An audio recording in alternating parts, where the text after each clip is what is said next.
Bakit lagi mo akong minamaliit? Hindi ba ako pwede maging mahusay?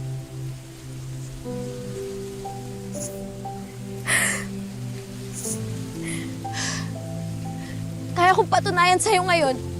Kaya kong kumanta sa harap mo.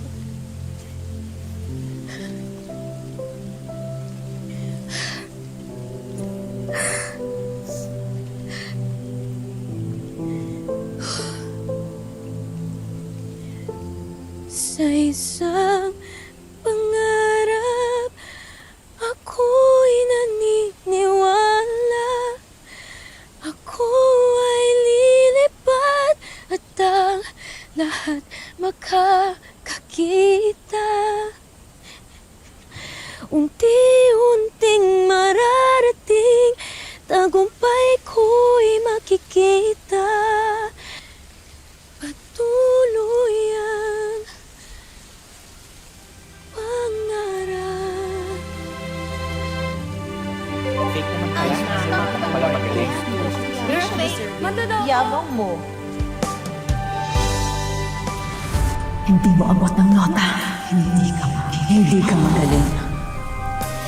Di pa rin makapaniwala sa aking nakikita.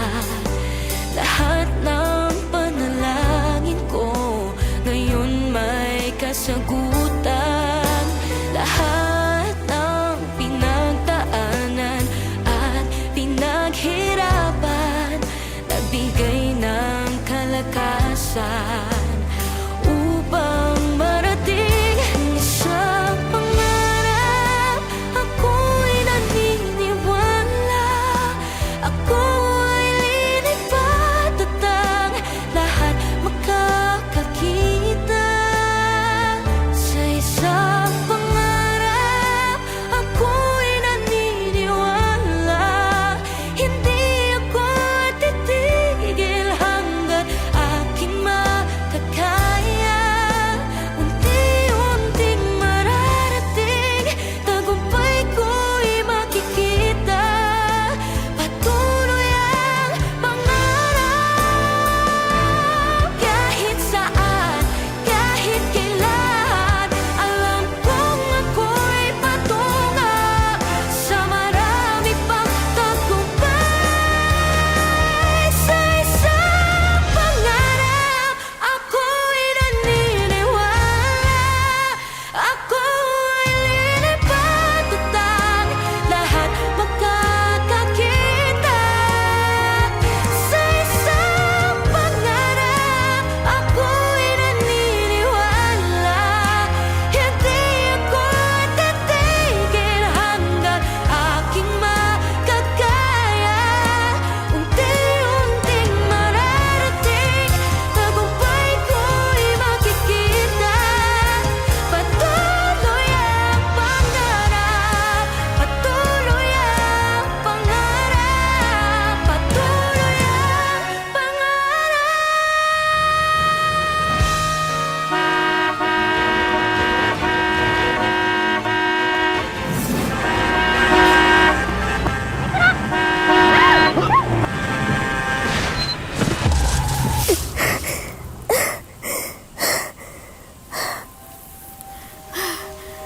Okay, what just happened? What just happened? Manong, munti ka na po kayo masagasaan ng truck. Mukhang tinakasan na po tayo ng driver eh. Pasalamat nga po kayo, nakita ko kayo eh. Teka. Ba't mo ginawa yun? Papakamatay ka ba? Kayo po, Manong, bakit po kayo nasa gitna ng daan?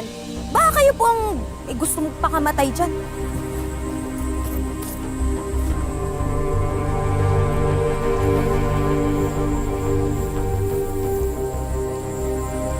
Pasensya na po. Kung ano man po yung dinadala niyong mabigat, kanta niyo na lang po. Nang sa ganun, mawalang buhay at walang sasagasan na truck. Yun ba ginagawa mo kaya ako kumakanta? Oo, nadinig kita. Ilang taon ka na ba? 15? 16? Kung makangangaw ka, parang pasan mo buong daigdig ah. Hintayin mo umabot ka sa edad ko. Baka hindi mo kayanin. Ganun po ba yun, Manong? Dahil bata po ako, hindi na po ako pwede magkaroon ng problema. Hindi na pwedeng mabigo. Hindi na pwedeng magkamali. Wala naman po akong sinabi na hindi ko kakayanin. Kaya nga po ako nandito, lumalaban. Grabe naman po kayo, chinudge niya naman po ako agad. Bakit? Kayo rin naman ha. Makahusga kayo, ganun-ganun lang. Konting kibot lang, husga agad. Pag kayo naman ang naganon, balot sibuyas kayo. Eh, paano naman ho kayo matatanda? Sige ho. Eh, kayo nga po, feeling nyo kaya nyong manipulahin lahat dahil sa edad nyo tsaka sa posisyon nyo. Di ba po ba? Okay, teka lang. Unang-una, wala kang alam sa pinagdadaanan ko ha. Pangalawa, pinaghirapan ko kung ano man yung narating ko at meron ako.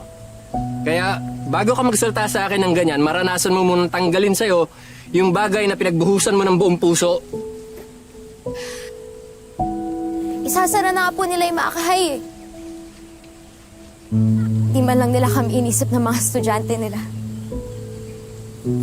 Yun na lang po yung natitira sa amin. Sa akin.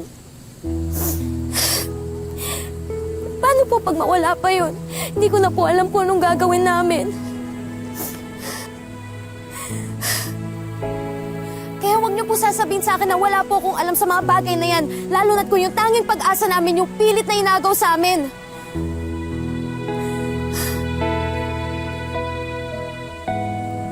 At saka nga po pala ha, you're welcome po.